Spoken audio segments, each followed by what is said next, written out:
Hey, good morning. Hey, I'm on the busy street side of this 80-year-old house, and we're talking about a little bit about bad infrastructure, of electrical infrastructure. And well, first I wanted to point out, my grandfather lived well into his 90s, and he liked to do things, and he came and he scraped this side of the house and just ripped it up. It's a old cedar siding, and what I'm gonna do, I'm gonna pull it off and turn it around and run it through my planer and stick it back on. It'll work too. Oh, I wanted to talk about the electrical here. Now see, this house here, that's where it comes in. Okay, you see that? It comes in there, and what's weird, and they don't do this anymore, is the box is on the other side of the house. So it goes into that pipe and runs along the ridge of the roof, and then goes down to the other side of the house. Okay, but here's the cable. There it goes. And it goes to that telephone pole. Look at the condition of that telephone pole there, all the stuff going to it. But then you can actually see it. Then the line to this house goes that way, way over there. And I don't know if you can see it. It's a long ways away. There's the transformer. That's a long ways away. So that's one of the reasons I'm keeping the horsepower down on the machines.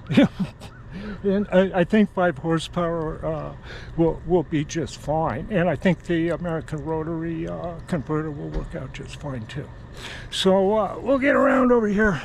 I tell you what, yeah, I gotta fix this yard. But I'm working on the inside of the house right now, and of course these machine tools. I had a quick thunderstorm last night. I had to get this this stuff covered up. That's been nice. Okay, let's get over here. I want to show you. Let me get a drink of water here. Very good. Had enough coffee for a little while.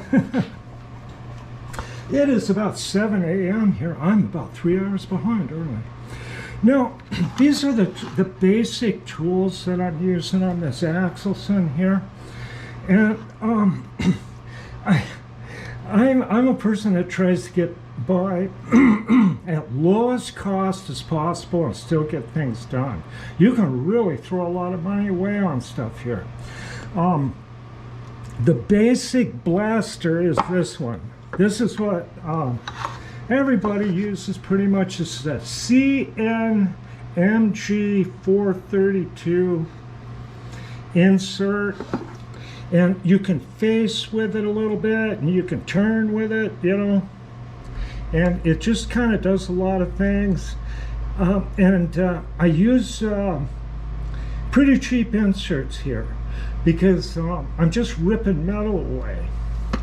And then I got this one too, and what happened, I'm not even sure that, oh, that's actually a Valinite holder there. I used to go to auctions, and I ended up with the a supply of TNMG 332 inserts. And these are real economical. I mentioned before, you can't really do with this holder what you do with the CNMG unless you take and grind that away, and then you can kind of tilt it and do a little bit of facing and turning with it. Now, when I was talking about, let's see, like when you're doing work for people, this is for the young people, you don't want to try not to, give your customers or people something that looks like that. So what I do, and I did it for you on YouTube, is, you know, when you cut something like that out, I take the time and I use this, something like this. This is a DN MG 332. And it's really a nice, it leaves a nice finish. It's an insert that doesn't have to go very deep to, you know, so to get a good finish, you know, for a negative insert. So I take and make an ugly mess with this. Then you come back and just do a speed. I often have to speed the lathe up, but sometimes it's hard to do on this because it's hard to shift. But just come back and just give it a little finish cut, leave a little bit, and then you got something nice, you know? And people like that. People like stuff that's nice. Okay, for accuracy here, these are not what I use. Okay, I go back to caveman, old time brazed tool bit. And I often modify these a small amount on the cutter grinder, giving them a little bit more back rake, some side rake, and then adjust the radius to the finest feed on the machine. Right there, 0.027, 0027. Almost 3 thousandths is the finest feed on this machine. Now on the Monarch 10EE here, precision toolmaker's lathe for the highest precision. Oh, the feed way down here is a 0.5 thousandths is the smallest feed on it. So you can use just like a really tiny nose radius on the finish cut here, right? You won't see the tool tracks. As a matter of fact, the radius is around 10 thousandths, you know. So you get over here and you get radiuses of 3 times that much, 3 times that much feed. So you have to adjust the radius on the tool, on the nose, to kind of wipe out the tracks that the tool leaves, you know, to get that smooth finish. It's really not that complicated. And I was talking to a tool engineer some years ago that works on these carbide inserts, you know, and I was talking about the simplicity of how this works, you know, the early tools work. And it is a lot different than these new ones. The cutting action is just extremely complex. And they've got these things designed so well that you don't need this anymore if you have the money to pay for it. Now, when I was talking about economically, this is the most widely used insert, the ZNMG. You can buy these things just really, really cheap. And I often use very cheap ones to peel the rust off salvage material and that sort of thing. Then you start getting more expensive. Like this one here, it's more of a finishing insert. And then you can get super expensive carbide inserts and pay 40 bucks, 50 bucks a piece for them. You know, high shear inserts for higher accuracy and stuff like that. But the problem is, for us guys that aren't corporations with unlimited budgets, is it breaks the bank. It does, you know, you'll pay that kind of money, you know, but you can pay a little bit of money and get a really high quality tool. This is a Micro 100 half-inch tool bit. And one of these is the price of an entire box of 10 import cutters. Don't even think of trying to compare anything that's imported to a Micro 100 cutter. You know, you get what you pay for there.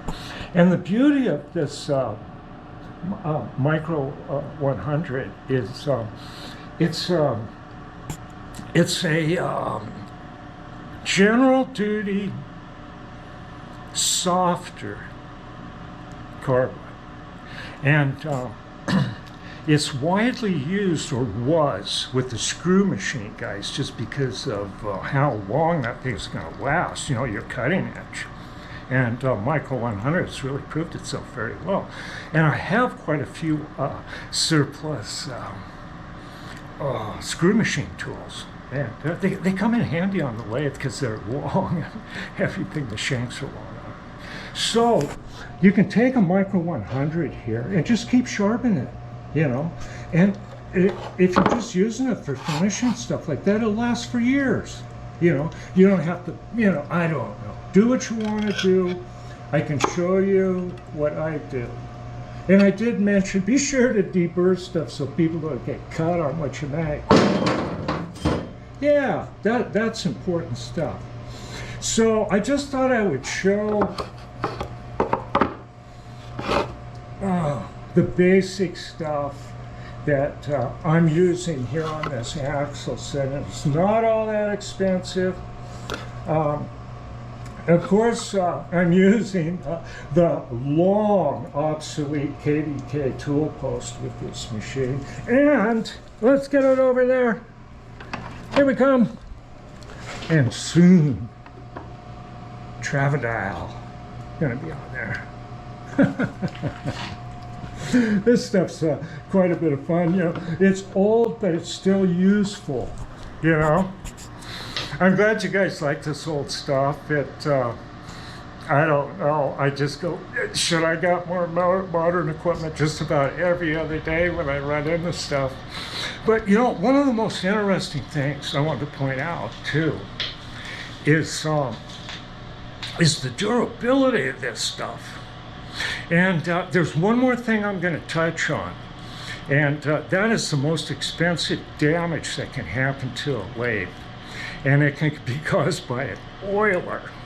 And the best thing I did so far was, well, I had to fix that apron stuff. And let me say this about that: there's nothing in there, the shafts and all that stuff, that you couldn't make out of pre-hard 4140 and replace. It's just really cool. These old machines are made with other old machines. Now, well, I got the carriage oilers working, and you just wouldn't believe how much better this machine works. Now over here we go. Now here, I'll tell you, on this machine here, thousands of dollars damage is caused by an oiler right in here. And it's a metering valve, a Beeger metering valve. If it gets plugged, it will starve the way here. And this will wear so fast, and it'll ruin the machine fast. So if you got a Monarch 10EE, you want to make sure that that thing's oiling, especially the front V-way. This is the weak part on the machine right there.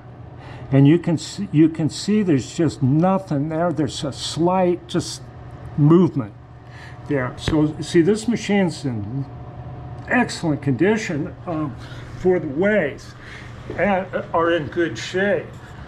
Now, I'm selling this machine, and I started at $41,000, and that's the price of an import hardened copy.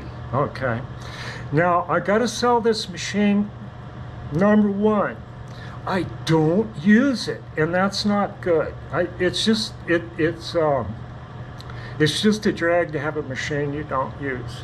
And the reason I don't use it is I don't have the work for it. You know, I'm retired.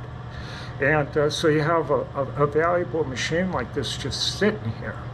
And I don't get emotional attachments to machines, you know. I really try not to, but I think I'm emotionally attached to that old brown sharp mill and this Axelson. And that drill press, I don't know, kind of, you put a lot of work on something like that, you know. This Monarch 10EE here, I bought it, you know. Then I used it in my business and just for a variety of things. And it didn't really make a lot of money in itself. But what it did was it improved overall quality of my entire operation by more accurate fixtures and this and that. And then had the capability of instantly cutting metric threads. And that's like save you almost a couple hours being able to flip a couple levers and go into metric, and bang, you're right back to English. That's deluxe. There's not a whole lot of machines that do that. I'll tell you, I was looking at it in a big American lathe, I don't know, 24, something like that, about 10-foot bed on a big heavy one, more modern, squarish features on it. Had inch metric gearbox. I'd never seen that before. Just incredible. What a machine, huh? I didn't know they made an inch metric gearbox on Americans, but they did. They offered it on the later ones. Must have cost a fortune too. Okay, well, I was going to say I'm lowering the price of this machine here to $36,000, and I'm going to keep lowering the price here and there, and I'm going to sell this machine. So if you guys are out there looking for something really nice, it's gonna eventually hit your price range, yeah? Okay, now what else I was gonna mention on this deal here? Yeah, you know, that forum thing, you know, and the bullying is just really terrible that's happened there. And I've gotten a couple of people mention it and stuff like that, and it's noticed, you know. And one forum is a real problem, and I complained, I made a lot of noise, and I forced them to throw me off that forum. And I had enough of it. And you know, I think people on there, half of them aren't bad. Maybe another percentage, you know, they don't know really what's going on there. But it's the bullying and the caste system or something like that, you know. And the main bully that the stink bag owner put in charge of that, you know who he is, does thousands and thousands of posts, and he's a total fraud and a fake. And he's a book reader, is what he is. And I think he was a technical writer, you know. So if you're good with words, you know, and full of bullshit, you can, you know, you can convince 90% of the public that you're a real machinist, but then there's 10% that look at you and go, man, you're a lying piece of crap, you know. And I don't know why that happened on that forum, but it caused a lot of damage. And the owner of that thing is responsible for everything. And you can thank him for when you turn on YouTube, you see channels with hey, I'm a dumbass and I just bought this machine. You know, how many of those videos, you know, are going to happen? You know, it's just sick. And, you know, the bunch of them is a bunch of bullies. And I'm going to tell them, you better get that logo off your channel. It's a target now. That the owner of that forum and that troll, they're racist. They hate Asians. They hate anybody that don't look like them, you know. A creepy person, you know, covered with maggots, I think is what they actually look like. They're disgusting. And, you know, I don't want to get too much negative on that, but it's a negative situation, and it's actually prompted me to come on here 2 years ago and start a YouTube channel and prove I'm a real person and strike back at this stinking mess. And you know what? It's kind of a funny thing. It's like, you know, this owner of this thing, I warned him to stop this bullying, to stop this racist prick he put in charge, and he failed to acknowledge the problem. And now, Stink Finger's in deep doo-doo. Deep. You know, allowing this crap to go on. You can't hide it.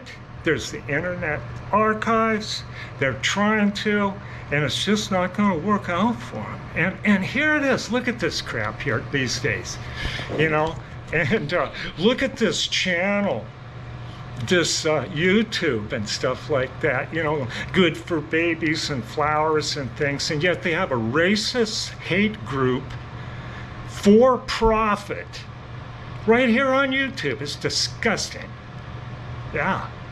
So I would advise anybody that is decent to distance themselves from this situation. You better just back off. Because this bullying, it's not just me. It's happened to multiple people. It happens on a daily basis, and it's outrageous. It's just they picked the wrong guy, you know? I worked in this industry all my life, and you know, to have these faceless, fake name bullies, you know, rip you up like that. And, you know, plus I fought back at them and made fun of them and stuff like that. But the one outrageous thing that I found over this whole thing is that farm owner guy hired a cop or something to be a moderator, so supposedly a Texas police officer. So we got a private thing like this stinking website, and then you take and get a Texas cop to threaten a professional machinist in Washington State. There's something wrong with that, and that would really intimidate most people. It really would. But, you know, like I said, I'm a professional and a former Harley-Davidson dealer, and I've dealt with cops, I've dealt with bike gangs, I've dealt with you name it, you know. And so this Texas cop starts getting threatening with me and flashing his virtual badge over the web waves. I just, you know, I just say, hey, you know what? This guy's like overstepping his bounds, you know, a little bit. And it would intimidate the hell out of most people. But me, you know, it doesn't intimidate me. And, you know, I was toying with him. And I told him, hey, the local police here are not going to help you. And they didn't, and they're still not going to help you, you little squirt. No, there shouldn't be police officers like that. And this guy's like, he's just a prick, you know, and trying to be a machinist in the worst way, trying to be anything but what he really is. Maybe he knows what he is. Okay, you know, I probably said enough. But anyway, if you want the best lathe out there, and this is the best lathe out there, only $36,000. And it has the $600 optional lamp.